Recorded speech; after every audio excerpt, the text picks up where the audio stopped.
Assalamualaikum warahmatullahi wabarakatuh. Perkenalkan, nama saya Ridho Ahmad Fauzi dengan NPM 2031060398, Fakultas Usuluddin dan Studi Agama, Prodi Psikologi Islam, kelas C.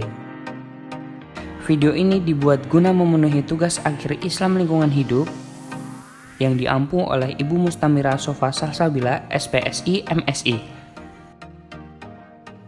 Pada video ini saya akan menjelaskan tentang produk pembersih rumah tangga dan tubuh yang berdampak buruk bagi lingkungan. Manusia tidak bisa lepas dari kegiatan sehari-hari seperti mandi, mencuci piring, mencuci baju, dan sebagainya. Namun tanpa kita sadari, kegiatan tersebut menghasilkan limbah yang dapat membahayakan ekosistem yang ada di lingkungan. Sabun mandi dan sabun cuci yang kita pakai sehari-hari umumnya memiliki komposisi yang berbahan kimiawi yang mengandung deterjen dan paraben. Deterjen dan paraben ini dinilai sebagai kandungan yang dapat merusak kulit. Selain berpotensi merusak kulit, secara perlahan air bilasan sabun itu dapat mencemari kualitas air tanah hingga menyebabkan menipisnya oksigen di dalam air, yang berakibat membunuh ikan serta organisme yang ada di air.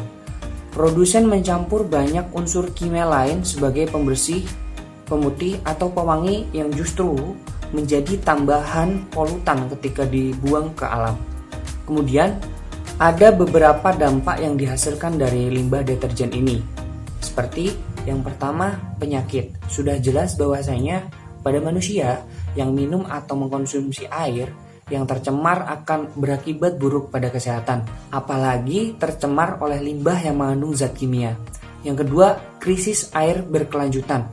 Dampak limbah yang tidak kalah mengerikannya adalah krisis air yang terjadi di mana-mana. Seperti telah dijelaskan sebelumnya, limbah dari air sabun mengandung senyawa yang berbahaya bagi lingkungan. Jika dibiarkan terus-menerus, semakin banyak sumber air yang tercemar limbah sabun dan menyebabkan kelangkaan pasokannya untuk masyarakat. Yang ketiga, ada perairan sungai atau rawa yang tercemar limbah deterjen dapat memicu timbulnya eutrofikasi. Jadi, dampak negatif akan dirasakan oleh biota air di bawahnya karena eutrofikasi menghambat sirkulasi oksigen dan sinar matahari. Yang keempat, kerusakan ekosistem. Ekosistem sangat dinamis dan merespon perubahan lingkungan bahkan yang terkecil sekalipun. Dapat menyebabkan seluruh ekosistem rusak jika dibiarkan tidak terkendali. Lalu solusi apa yang dapat dilakukan untuk mengurangi limbah cair?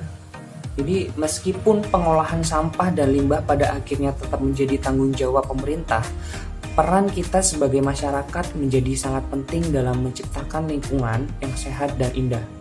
Dengan berinisiatif untuk menerapkan gaya hidup yang ramah lingkungan, perubahan kecil apa yang dapat kita lakukan untuk mengurangi limbah cair yang berdampak buruk bagi lingkungan? Yang pertama, batasi pemakaian deterjen. Mencari produk-produk yang memiliki bahan biodegradable. Dengan begitu, deterjen tersebut tetap memiliki wangi yang tahan lama, namun di saat bersamaan juga tidak merusak lingkungan.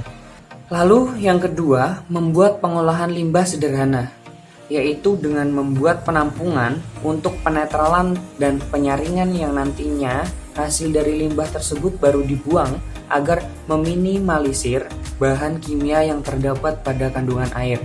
Lalu yang ketiga, menanam tumbuhan penyerap limbah. Menanami selokan dengan tanaman air yang bisa menyerap zat pencemar dapat mengurangi limbah cair tersebut. Jadi itulah solusi yang bisa kita terapkan atau kita lakukan untuk mengurangi limbah cair. Air adalah sumber kehidupan bagi makhluk hidup di bumi. Ketidakadaan air bisa mengancam kelangsungan hidup dan ekosistem alam. Bagi manusia, selain sebagai konsumsi sehari-hari, benda cair itu juga bermanfaat untuk mandi dan mencuci. Allah berfirman dalam Quran surat Luqman ayat 20. Bismillahirrahmanirrahim. Alam tara anallaha sakhara lakum ma fis samawati wa ma fil ardi wa asbagha alaikum ni'amahum zahiratan wa batinah. Artinya, tidakkah kamu memperhatikan bahwa Allah telah menundukkan apa yang ada di langit dan apa yang ada di bumi untuk kepentinganmu dan menyempurnakan nikmatnya untukmu lahir dan batin. Jadi, seperti yang kita ketahui, air juga menopang pembangunan infrastruktur seperti rumah, masjid, perkantoran, dan lain-lain. Ini merupakan makna bahwa segala apa yang ada di bumi memang diperuntukkan bagi kepentingan manusia. Karena itu, air adalah kekayaan paling berharga dan warisan penting bagi generasi mendatang. Allah Subhanahu wa Ta'ala memberikan nikmat air itu secara gratis. Sayangnya, nikmat tersebut tidak dipergunakan dan dimanfaatkan dengan baik dan profesional oleh manusia. Dalam Islam, manusia diutus oleh Allah Subhanahu wa Ta'ala sebagai khalifah di bumi yang diberi amanah untuk menjaga alam semesta ini dan melestarikan ekosistem yang ada. Memang Allah telah menyediakan semua kebutuhan dan keperluan manusia yang ada di bumi.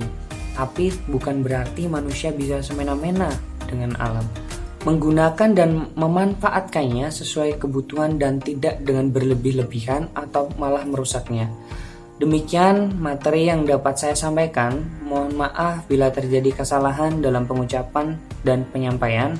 Semoga berguna dan bermanfaat bagi kalian semua.